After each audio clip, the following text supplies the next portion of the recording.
What is up, everybody? Welcome back to the garage. Welcome back to another episode of In Tune. On this beautiful Thursday night, it has been a hell of a week so far, and I've not quite got the chat window up, but I'm working on it right now. There we go. There we go. What is up, everybody? Good to see all these familiar faces in here. Let me tell you, it has been one of those days. I got home this afternoon, and the hot water heater had taken a dump on me. And actually, I don't know if the hot water heater itself was working, but a couple of the fittings both started leaking. The thing's 11 years old. What do you expect? But the city department was working on the water lines, and supposedly, I'm guessing they overpressured the water lines. So I took a cold shower about 15 minutes ago so I could jump in here and see you guys and feel a little bit better about everything that's been going on as far as the BS that is my hot water heater dying. My garage fridge died yesterday, so it has not been a good day for appliances here in the Goat Rope household. But how's everybody else doing? And while I get everybody in there, let me go ahead and go through the standard spiel. I need to... Excuse me, I'm a little gassy, a little burpy today. If you haven't already, make sure and hit the subscribe button down below. Make sure and hit the notifications. That way you don't miss out on any of the live events or new videos that coming out. We always have new videos coming out constantly. We've got some new patrons. Let's see who the new patrons are in the last week. What was the last date that we did this on? The 22nd. So starting on the 23rd, 22nd also we have Matt, Jimmy, Kyle, good name, Gio, Romeo, thank you for joining up, Romeo. Good to see you. Hopefully you're in here. Another Matt Hendershot, Andy, and Daniel. So thank you to all the new patrons. We appreciate it. Glad to have you guys aboard, members of the garage. Zero, the new fridge. Haven't got enough money for a new fridge yet. Let's see here. What do we got? Mr. Scott just started watching the channel. Good stuff. Never tuned anything before. I'm guessing, are you tuning a Dodge? Welcome to the channel, man. Hopefully you've subscribed already. I'm pretty sure that I've seen you on a couple of the videos, but get that EP5 in and get to tuning, man. It's easier than it looks like. See what we got. We got Jorge. Good to see him. Carlos, Jeff, Chris as usual. Bobby. Andrew, as always. Zero is always there. Dink, what's going on, man? Glad to see you in here. Bill, you made it. It's about time.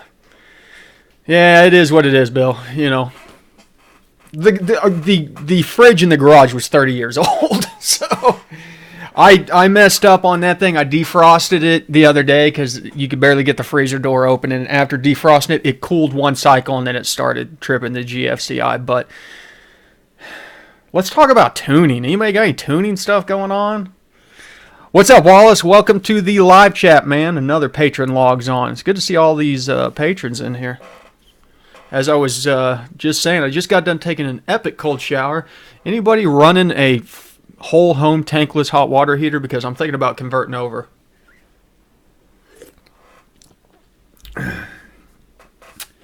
Brandon says, hey, on a Silverado with a 5.3 has true duals. Should I tune from the driver's side O2 bunk? Yeah, Brandon, that's where I tune from. I don't know that it necessarily matters. There's the back two cylinders have a tendency to be your lean cylinders, but both of them have a tendency to run a little lean, so. Scat, yeah, I'm going to have an Inertia Motorsports Apache cam. Going to try to see if their injectors can handle E85. Well, you know, Codename, you can, once you get your scanner in, you can scan your duty cycle and see if you've got any room on there. Basically, you have to have at least 30% more room compared to what you have now to even switch over to E85. If you're planning on making more power on E85, you're probably going to need a little bit more than 30%. Bobby, I've got a video on that. Hold on a second. Let me find the link for it while we're doing this. And I normally have that one queued up because that question gets asked a lot. But I'll find it here real quick.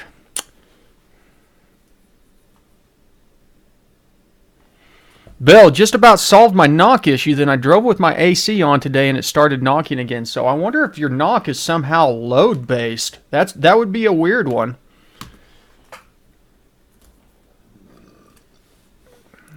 Oh, what the hell am I doing here?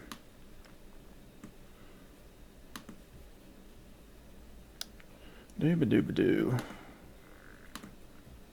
I still am not good at navigating. 0 P5904 Silverado flex fuel, high octane spark for E85, low octane spark for pump gas. You're wanting to do that, 0? Are you okay? Are you running a P59 that has the flex fuel enabled? You might be asking a question I don't know the answer to off the top of my head, but it's one that we can probably find an answer to. Come on. There we go. What the hell? Hey, Harry, welcome back, brother. A.K.A. Nick.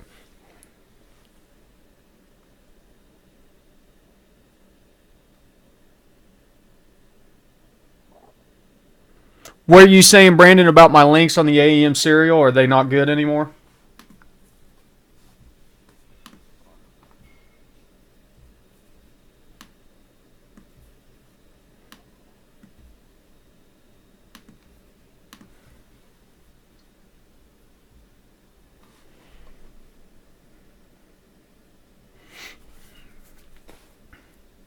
I don't know, 0. I'll have to double check on that to see what tables are different on that one.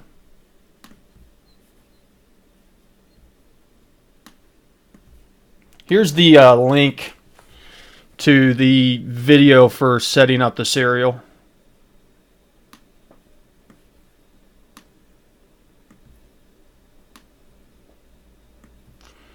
Okay, what did I miss here? Okay, Bobby, I'll do another video here soon. You know, it's pretty straightforward. There's only a couple things on there. As far as there's like 2 wires that you've got to hook up on that. So, but I can break that out and do a video in depth.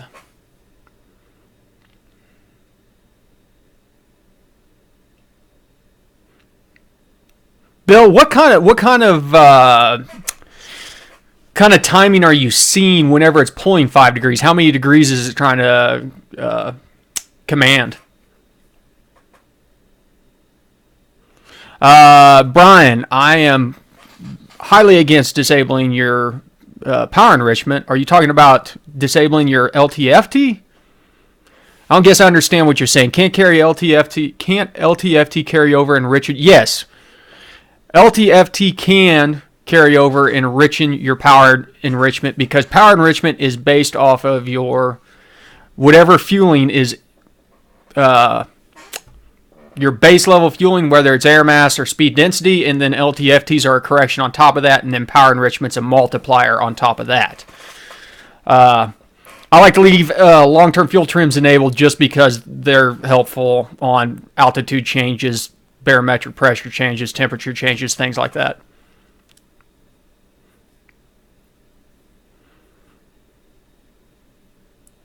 I think that probably answered your question also, Wallace, whether or not you should run long terms and short terms. You have to run short terms to run long terms because long terms won't populate without short terms. So, what's up, Jeff? How's the truck running, brother? Have you done any more torque tuning on your idle? Get it dialed in a little bit better?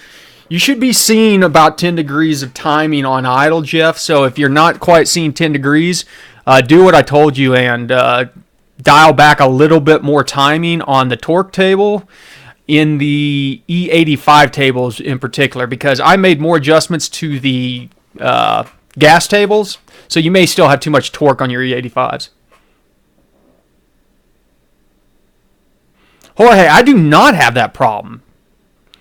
Jorge says, are you having problems with the MPVI2? Mine crashes if I try to write 2 tunes within 30 minutes. That's a new one on me, man. Anybody else have that issue?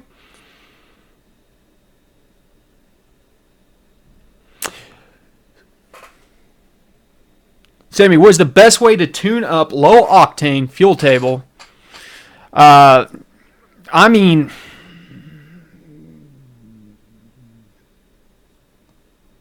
I don't. Are you talking about you just have your base fuel table?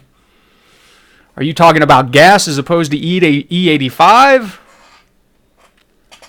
You know, as far as octane on your fuel tables go, it's either gas to E85. It blends between. Where octane comes in is on your spark tables, because a higher octane will allow you to run more spark.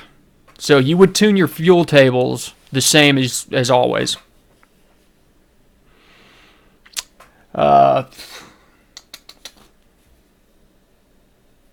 Hold on a second. I'm falling behind you guys.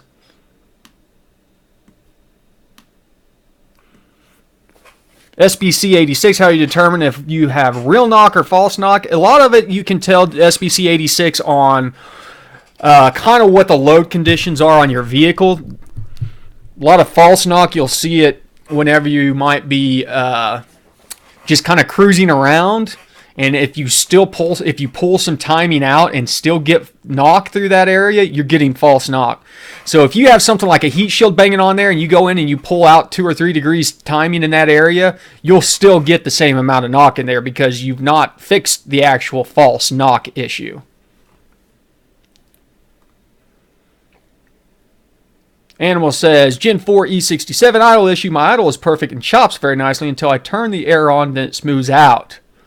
I played with the AC ramp in out, but I can't get right. Any suggestions? I mean, it's because it's load-based, and so it's changing. There's a AC set point, and there's probably an AC air table in there, airflow table. Whenever you switch that on, it's shifting your idle set point up most likely, and it's also trying to create more airflow because you're adding artificial, well, it's not artificial, it's real load, but you're adding load to the engine. And so if you were in this cell on your speed density map, whenever the AC kicks on, you actually move over to this cell. So you have to tune that cell as a separate idle set point. James says he's running a custom 2-bar speed density, wanting to know the best way to set up oversized injectors on an E38. James, you know, if you have the chart for it, you want to plug the chart in and then just do standard airflow tuning. If you don't have a chart, if you just have a flow rate, put that flow rate in across the board and then do standard airflow tuning. You're going to end up running rich on the higher pressure and are, you know, running differently on higher and lower fuel injector pressure, so just be aware of that. Bill, that's quite a bit of spark advance on there, so it might be legitimate knock if you're at 24.5 degrees at 2,000 RPM. So I would pull 2 to 3 degrees out and try it.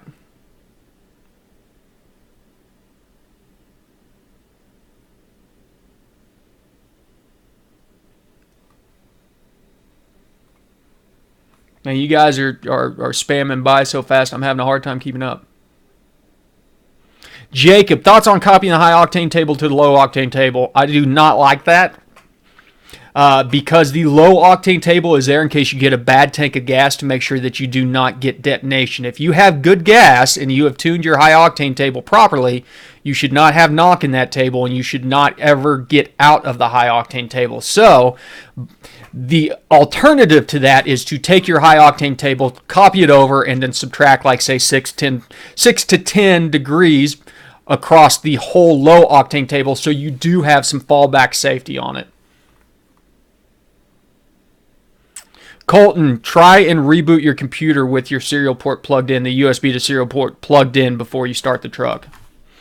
That's a common issue with the AEMs whenever you're using the serial.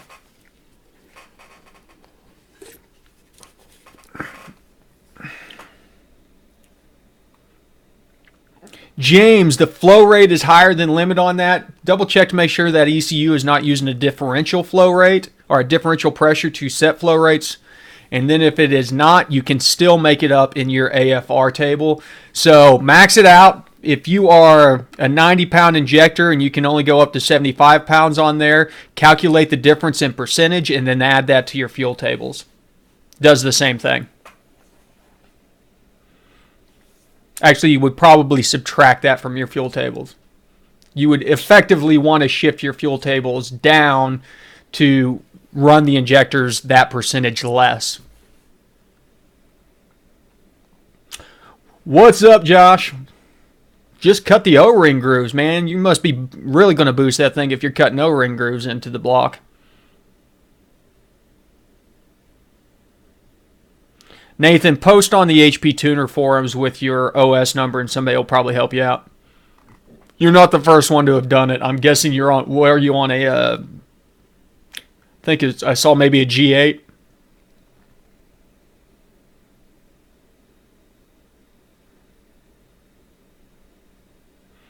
Brandon, what's the best way to set up for a TH350?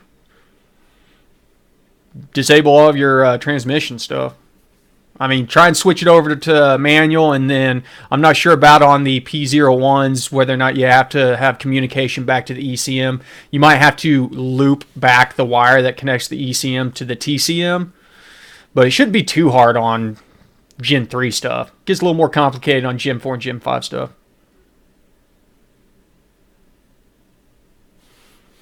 Brian, that's a good question. Brian says, what do you change in the tune going from a stock returnless fuel pump to a return fuel pump system? You know, you probably need to adjust your fuel pressure tables to match what you're trying to accomplish on your fuel pressure regulator. Hey, Cobra, welcome back. Other than that, man, are you... That probably doesn't even matter because you're probably running an aftermarket fuel pump on there.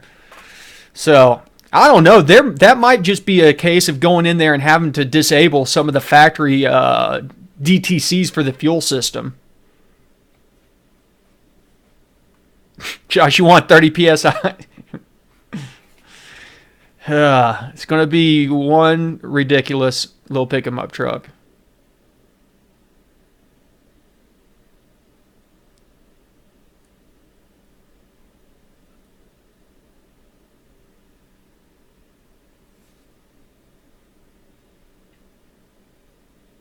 What are you asking, James? You're saying 1/2 IFR.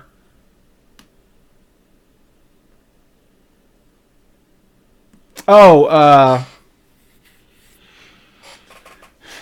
let me think about this. It would be, if you have 30% additional fuel going in there, you need to subtract 30% from your AFR to effectively scale your injectors down, if that makes sense, James.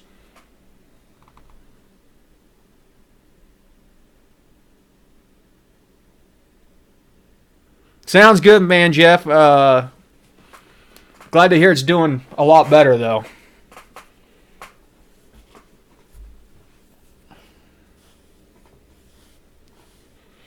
Okay, Kyle says that you might be able to just turn the fuel module off. That's probably true. As I said, where it gets complicated is where you're trying to keep factory fuel equipment in play while you're doing that stuff. Harry says, switching from a 292 to a 345. What would I need to adjust in 6LA to keep my shift point? Hey, Harry, use the calculator. Hey, Randy, what's going on, brother? Here, let's jump over to the tune screen.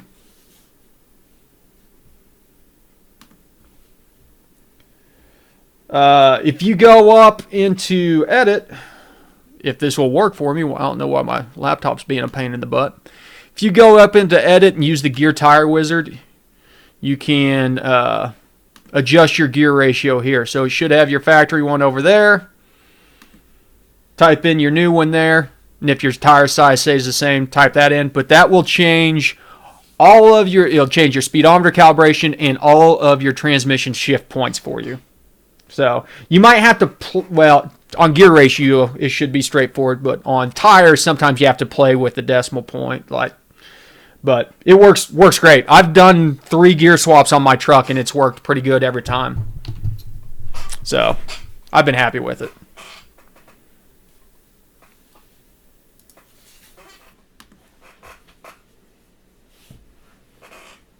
Hey, Randy, did you ever get that tip-in fueling issue sorted out? Brian, you could probably still see fuel pressure as long as that fuel pressure sensor in your line's still hooked up, man.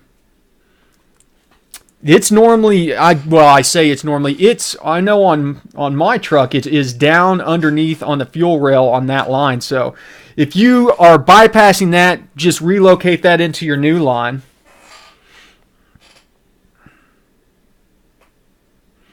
James says, you switching from a truck style map to an LS7 card style map. How do you establish initial numbers as a starting point? Copy the numbers over from the LS7.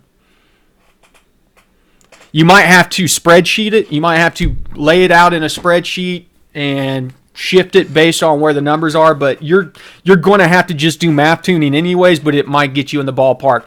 The only issue that you might run into, though, is if the intake diameter is different sizes, then you need to calculate the diameter sizes, the difference in a percentage, and then apply that percentage to the MAF curve, if that makes sense.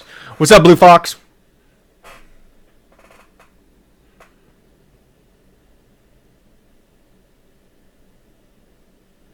Sounds good, Randy. I'm going to be around changing a hot water heater out, so if you run into any issues, just email me. What's up, Ross? Welcome back. Hey, good, Brandon. Glad that you got some enjoyment out of Lowbuck's page. It's nice because he goes through the entire process, so if you're like me, whenever you're trying to learn something new and you like seeing the step by step, it's a little bit more in-depth than a lot of the stuff that I do. So,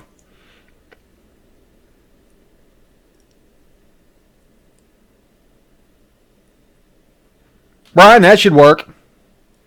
Yeah, Brian says, I've read where you can set the fuel pressure control module voltage to 100%. Use that to power the first pump. I don't see why not. You should be able to go in. If we look at... this is not a good version. Let me open up something that has fuel systems. Boop, boop, boop, boop, boop, boop. If we look at our pressures in here, let's dig around here. It's probably under fuel pump. Duty cycle, max. If you max out your minimum duty cycle down here to 100% across the board, that will give you basically your straight output on your factory fuel pump. If you replace your factory fuel pump with something that is not pulse width modulated, or you're running a return system, basically. If you're running a return system and you've got a pump on there, that's one way that you could write that over and get that. And there's just, God, there's so much crap on here. It's gross.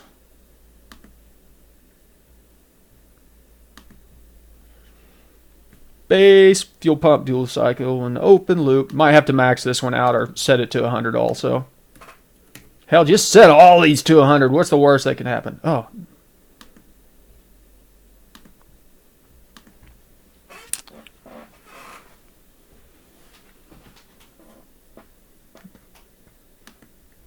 The chat lock up. What's going on? It got real quiet in here.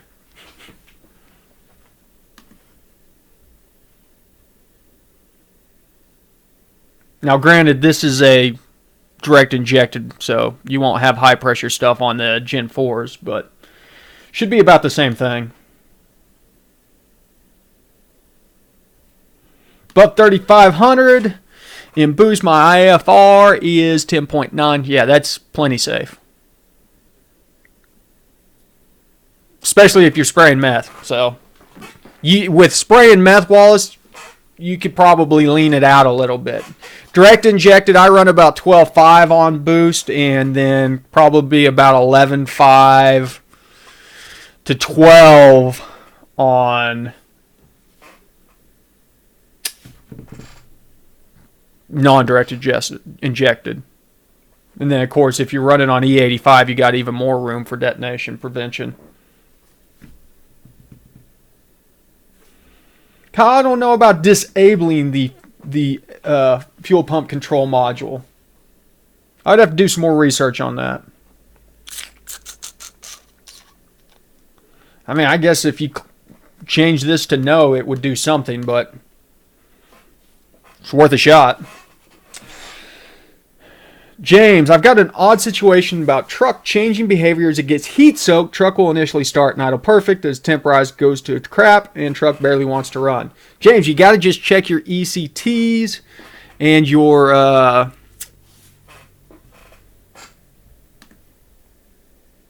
IATs.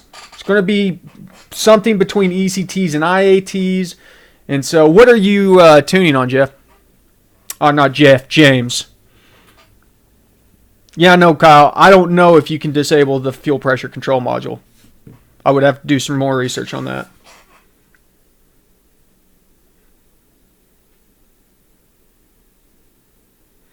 Josh asks, when you port a head, change the manifold. Do you need to change the manifold volume setting? No.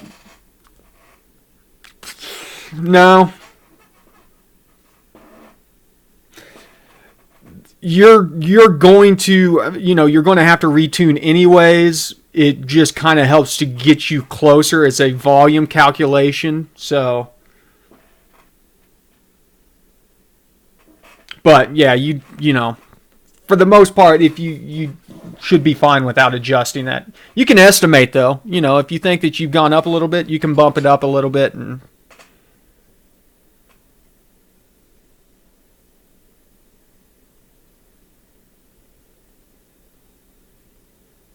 Awesome, Animal. Glad to hear it, brother.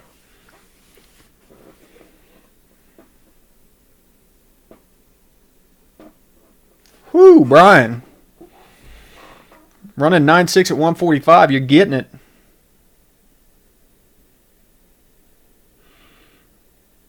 Yeah, James, it could be a bad IAT sensor. Just log your IATs and look at what they look like, man. Because if you go in and look, like there's multipliers based on air temp. You go under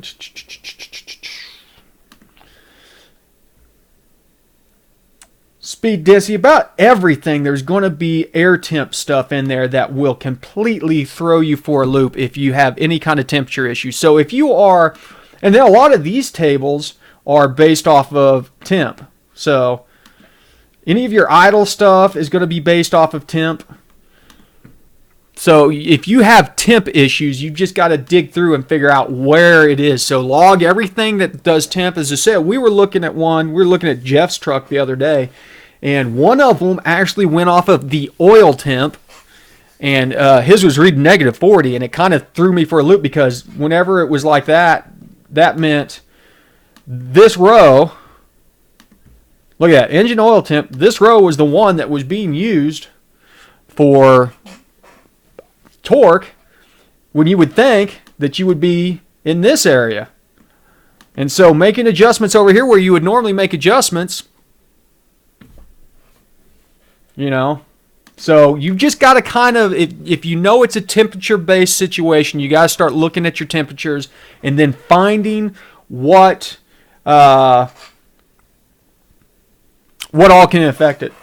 Hey, Burley, I'm glad you got your koozie for answering the trivia question Saturday night.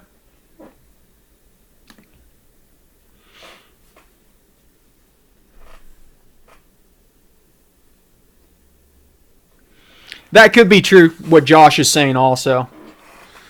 There could be something that's thermal on the manifold that could be causing some kind of leak like that. You should be able to do the spray test, spray some carb cleaner or something around there and see if it picks it up and, revs up.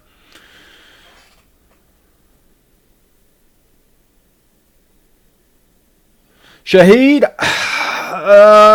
man, that's not a good sign, brother. I don't know what the H3s are, but I'm guessing those are the same thing as the Colorados, the I5 stuff. Bill, have you ever had that happen on your I5 ECM where it would go to 10% and then it's... Have you tried, Shahid, have you tried the, unhooking your battery and standing on the brakes to discharge everything?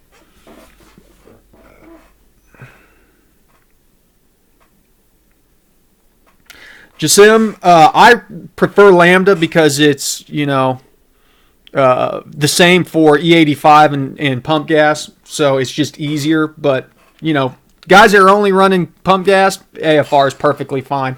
As far as how to set it up with the AFR 500, I do not know because I've never used that wideband. So you're probably going to have to do that one through the analog input on the Pro, because my guess is they may not support that on a serial channel. Atomic, we'll check you later, brother, if you're still here.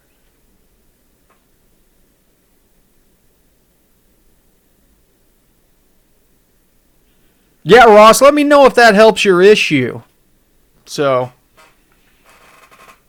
get some pictures while you're out there too, man. I don't even think it's fair. What do you race against whenever you're in a go-kart that's got all that horsepower?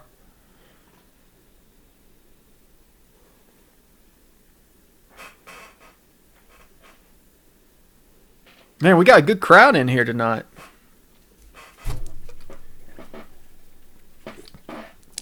Sorry about that. Didn't mean to whack my microphone. Oh. Yeah, James, that can happen. James was saying you got a weird issue with SD tuning where the MAF did not fail immediately. You can change the DTC on that, the P0103, to fail on first error, and it'll generally set the code right away. But there is a PID that you can log that will tell you that the MAF has failed. It is... Let me see if I can find a log that has it in there. A lot of people don't log it. It's not the fuel system status. That's the one that shows you if you have open loop or closed loop. There's another one that whenever you're in MAF mode, it will show you as in being in high speed, and it says something else whenever the MAF is not in control. I'm not seeing any logs that has it logged here though.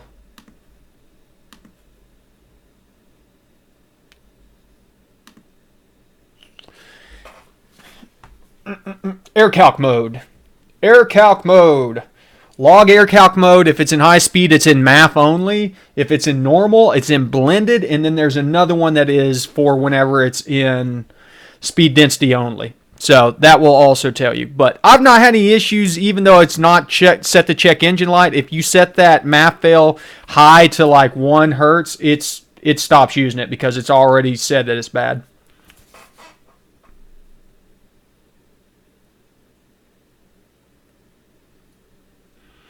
Shahid, you probably just have a brick DCM, man. Sorry.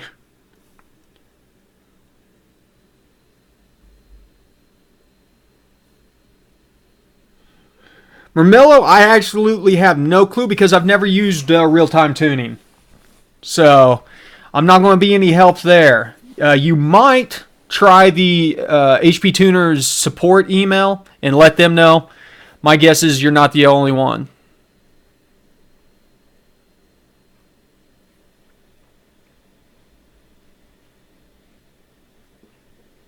Oh, okay. So you're not racing real cars then, Ross. I'm just poking fun at you. Eduardo, I don't know that there's a lot of people with Dodge experience probably in here, but if you got a question, I could probably try and answer it for you. SBC 86, I'm swapping a Gen 4, 5.3 in a square body Chevy. Nice. Motor mods while engine is out. Or should I put it in and get it going first, then mods? Honestly, I would probably put it in and get it going as close to stock as humanly possible because you're going to be fighting a little bit of an uphill battle. And every mod that you throw on there is going to be something that is a potential failure point or requires additional troubleshooting. But if you've got plenty of time on your hands and you're not in a big hurry to get the thing running, by all means, throw all the mods on and then you just will have your hands a little bit fuller afterwards.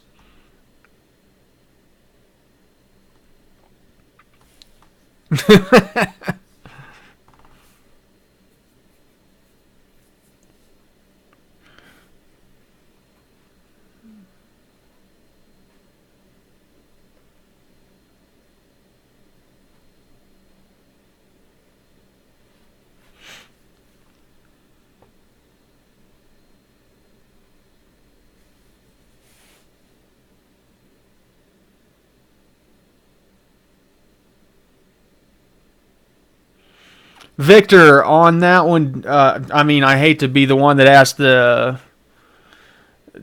default question, but did you clear the long-term fuel trims whenever you turned everything back on? Do you still have the O2 sensors on that?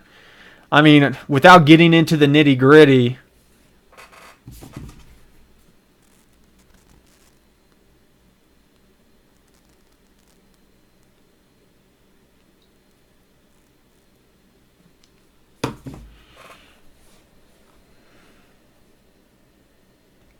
Dirt floor.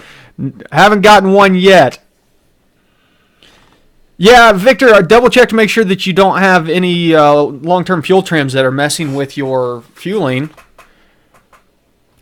Yep, that will do it.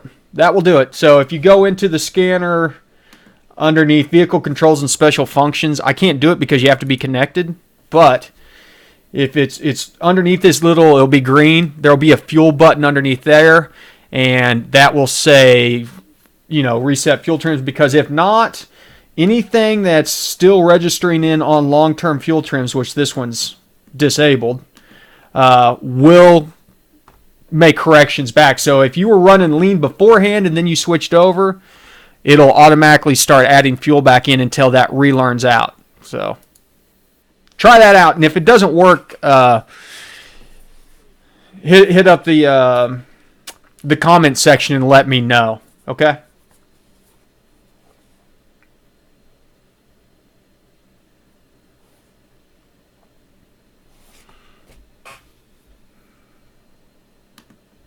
Yeah, Randy, you need to look up the Goblin Kit. It's super cool.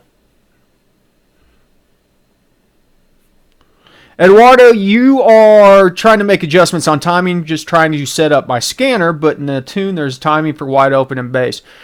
You set up, Eduardo, the easiest way is to use kind of the same mentality that we do on the GMs and set up two tuning tables and then set filtering up based on throttle position, and have one for your wide open throttle to only register whenever the throttle is at 100%, and then have the other one register whenever the throttle is less than 100%, and then you will have a standard timing table and a wide open throttle timing table. I agree, Andrew, we need an LS Goblin.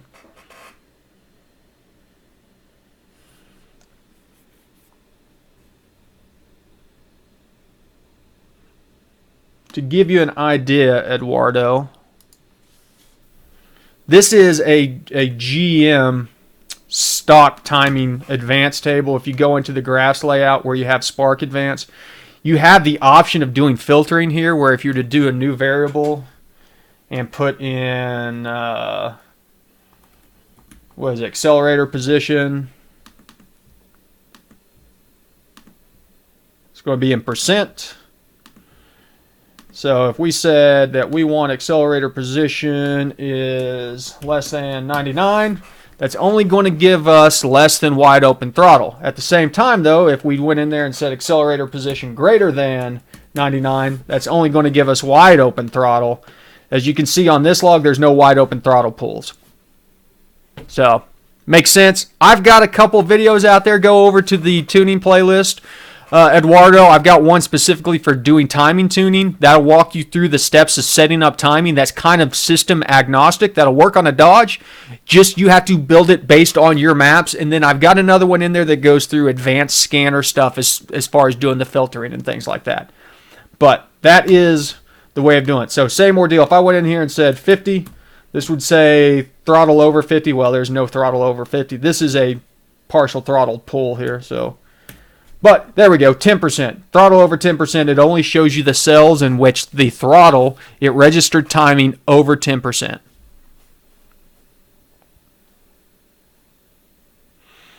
RDM Chassis Dyno, what are the best cell hits to log when you have a manual? Gear by gear, every cell that you can hit, RDM. Manuals are nice because you can actually slowly work through your tables.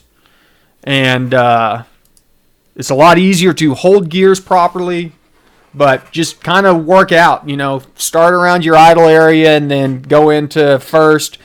and work through this area and then go into second and try and work through that area, but then you'll have to go back down eventually to get beyond that, because you can work this area in fifth or sixth gear, but whenever you get out to this is your wide open throttle area of the table. You know, it might be easier to do that in second, so you're not doing 150 mile an hour down the road.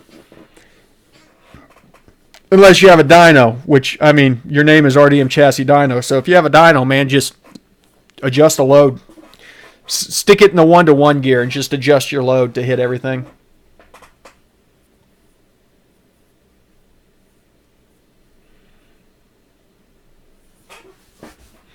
Wallace, are you saying spark dwell? I'm guessing. Shahid, raising the rev limiter is just on fuel cut, so look underneath your fuel tab. There will be a cutoff tab generally underneath that, and then an extreme cutoff. Wallace, spark dwell is how long your coils fire. So anything that is tied to the dwell tab is going to be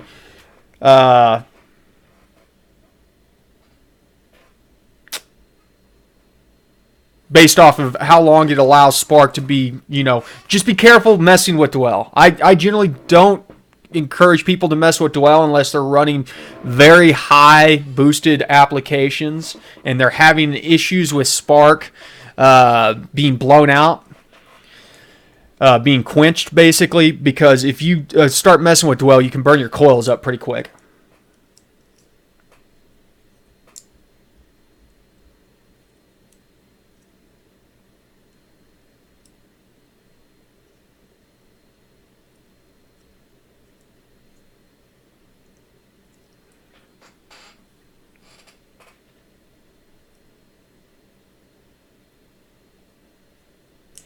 Ryan, zero fuel injector temp for rich condition after flash. Can you elaborate a little bit? Is it normal when doing SD tuning, you put the numbers in, crank it, and the idle is good? Rich, -3, -5. Drive, put numbers in half and start up. It's 10 to a 15 lean. Tony, are you doing this with a wide band, or are you doing this with long-term fuel trims? Yeah, Wallace, I would highly suggest not messing with dwell unless you actually need to.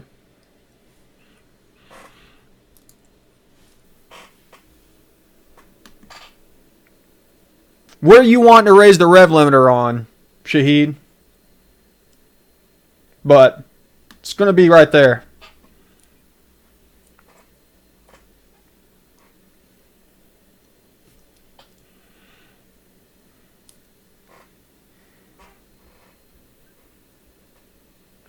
Tony, what car are you tuning? Because this is probably something that's used in virtual volumetric efficiency would be my guess, right?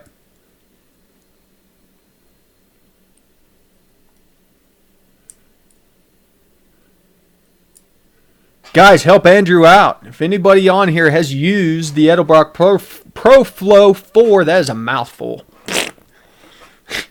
Andrew, you might be on your own. That means you should be shooting a video for this, Andrew. You should start your YouTube career on figuring out the Edelbrock Pro Flow 4 ECU and harness. Say that 4 times fast. Yeah, Shahid, based on different platforms, the tables will look a little bit different, but it'll be in the same general area. Underneath engine fuel and then cutoff. Look for cutoff. That is going to be your RPM limit. Gen 4 6-liter 2008 van engine LY6 P38.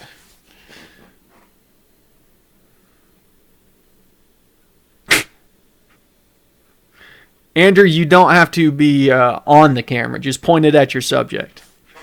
Tony, yeah, I mean, that thing's using virtual volumetric efficiency, Tony. And so what's happening is whenever you calculate your coefficients, it is skewing your numbers. I have a video that I want you to watch. Let me find it for you. That will help you understand kind of what's going on there. Let's slip over here.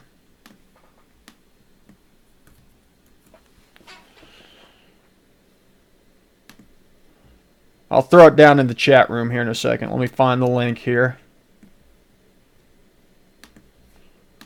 This is the biggest frustration ever. Tony, go check out that video after the stream, and it'll shed some light on what's going on.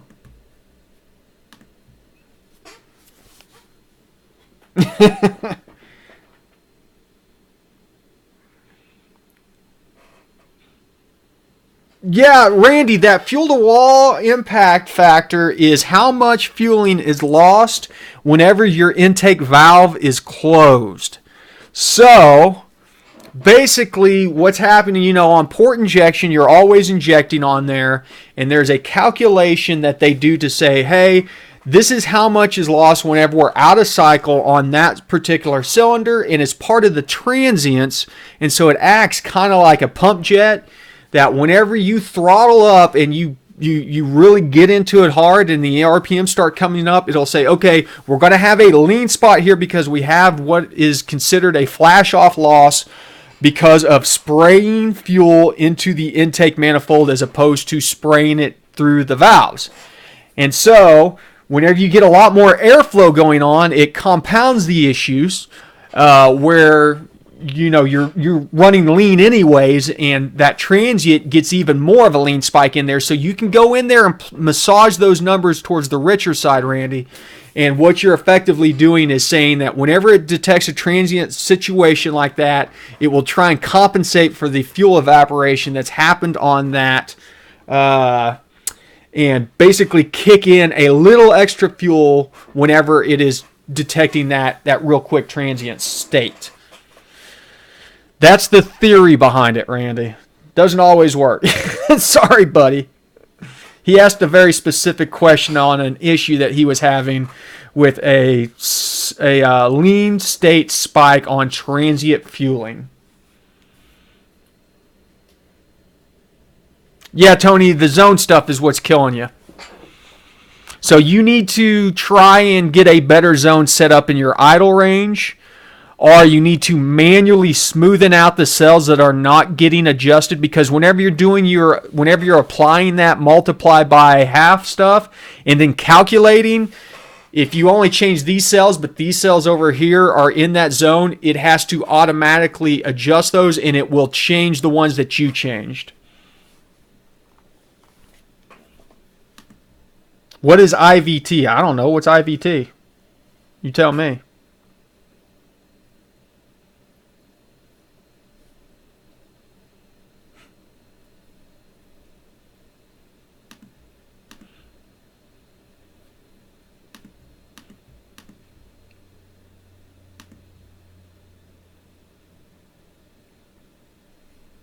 There's too many three-letter acronyms on this. Intake valve temperature. I don't know. Which tables are you talking about, James? I don't guess I've seen a lot of IVT tables.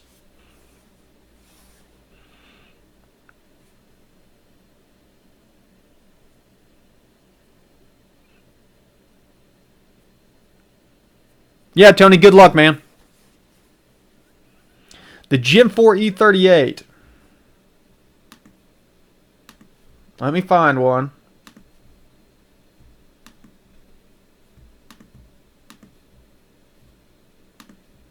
Well, what do we have here? A Gen 4 E38.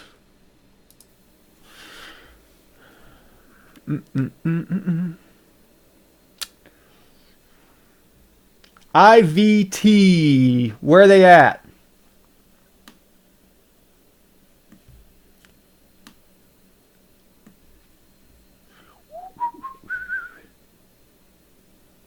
Yeah, Bill, you don't count. RDM, I don't really have any. I've got a power enrichment video out there, I believe, that talks about why we do power enrichment, but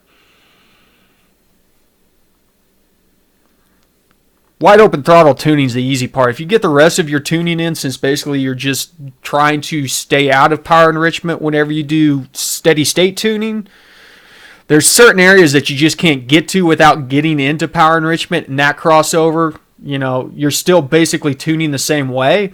The nice thing about it is power enrichment changes your commanded AFR or commanded lambda. So whenever that happens, you can still tune it the same way. Where are these IVT tables at? I want to find them. There's only 6,000 tables, so. IVT.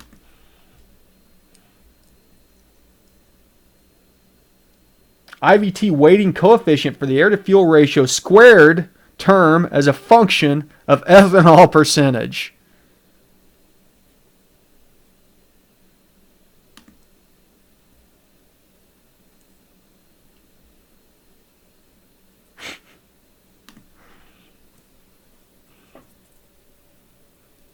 Bill, I had to blank out your last one. We're a family-friendly channel here.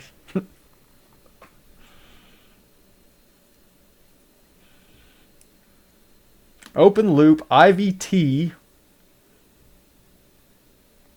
gains for gas.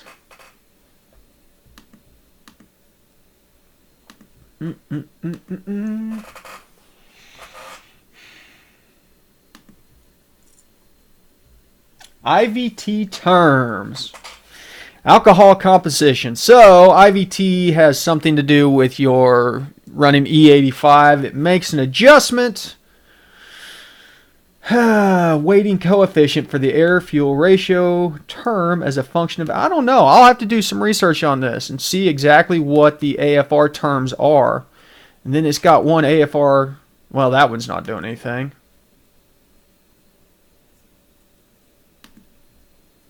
The IVT gain tables.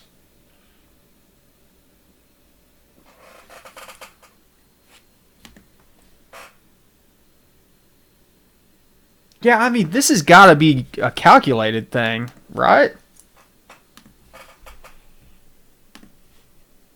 We're about to find out.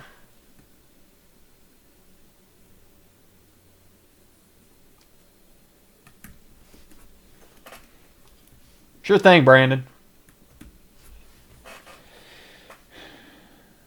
Oh, what is this? Intake valve temp. Learned something new today. There's an actual intake valve temp parameter that can be logged.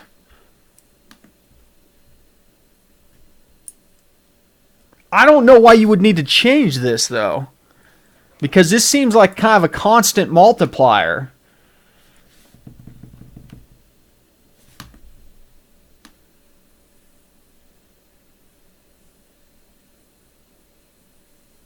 I'm going to have to do some logs and see what's going on with it, though, before I weigh in on it.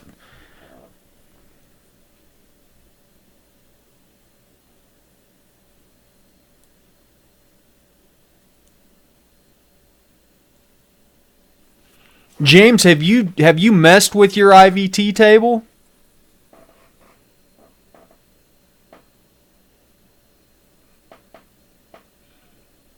I mean, this is only open loop, too. Technically, it shouldn't matter. I don't know why this would even be in there, because if you're doing open loop tuning with a wideband, you're doing your corrections there. So regardless of if you're at this point or you're at this point, shouldn't make a difference. But that's interesting.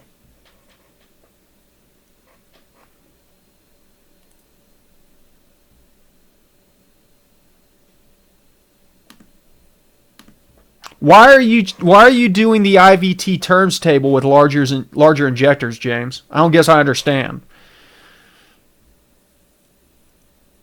Is there a specific reason why that changes your scaling in a way that your standard injector scaling doesn't?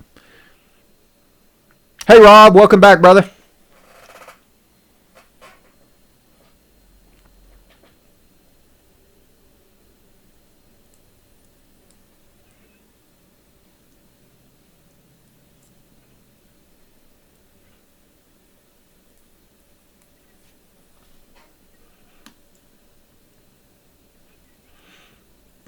I mean, that's you missed me being schooled on intake valve temperatures. I didn't know that there was an intake valve temperature parameter in the scanner that you could log.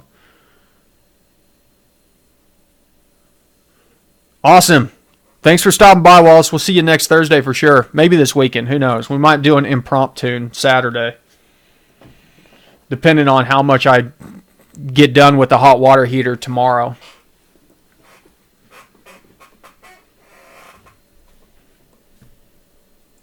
James, you have spurred my interest on this IVT stuff. I'm going to have to do some more research on it. Listen, guys, we got 5 minutes left here, and I am going to have to wrap up pretty early because, as I said, I've got a lot to do tomorrow with the hot water heater. So let me do my spiel here. I'll answer a couple more questions. James says it helps with the scaling when you're cheating the AFR table to make the computer think there's half the file by double stoic. Half the fuel by double stoic, I'm guessing. Okay. Why are you having to cheat, James? I mean, what injectors are you running? What injectors are you running that you're over 127 pounds per hour?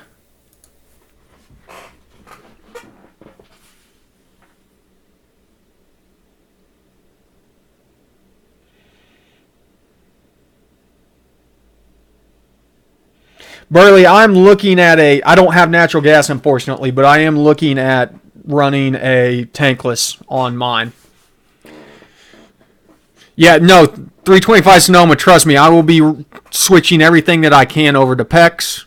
I've got the PEX ring clamp or crimpers and all that stuff. So, and then for copper to PEX, man, shark bites or the alligator bites are the best.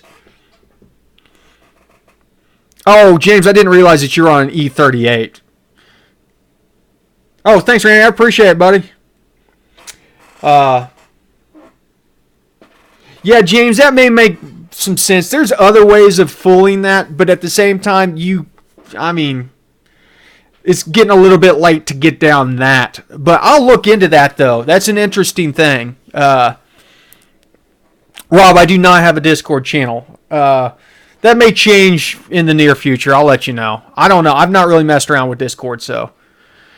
But, okay, here's the spiel. Listen, appreciate everybody stopping by. If you haven't already subscribed, make sure and hit that button down in the corner. Hit the bell. That way you get notifications, specifically because we do the impromptu on the weekends every once in a while, so you want to make sure that you are around for those because they're fun. And I don't leave those up very long because they are sometimes not quite as friendly as the rest of the stuff. On top of it, I want to thank all the new patrons. If you're interested in becoming a patron, you want the tune assistant, things like that, make sure and check out the link in the description. There's links for everything down in the description to all the playlist, to wide bands, all that jazz. Throw a thumbs up if you find any of the videos helpful. That's what gets this information out to other people. We are probably breaking 4,000 tonight. Congratulations, everybody. Thanks, Andrew. Congratulations to everybody that's made this possible. You guys that share this information, share these videos. You guys are awesome. We blew past 4,000 probably 3 weeks ahead of my schedule, which means we're going to be like 5 weeks ahead of schedule to 5,000. That means also, if you guys are patrons, we will be having the competition for the other turbo very soon. I will give details at the grabbing beer with the garage if I get around to doing it tomorrow. Thanks, Dirt Floor. Appreciate it, brother. So, as I said, tomorrow on the Grabbing Beer with the Garage patron exclusive video, there will be details about the turbo drawing. It's going to be turbo. It's going to be $400 or $500 worth of gear in that drawing, and so it's going to be something pretty cool. That being said, you guys know the drill. ABT, always be tuning. And as usual, I want to say thanks for stopping by the garage. Make sure you stop by next Thursday. Same garage place, same garage time. And thank you for being part of the #1 automotive live stream in the entire galaxy. You guys have a great night.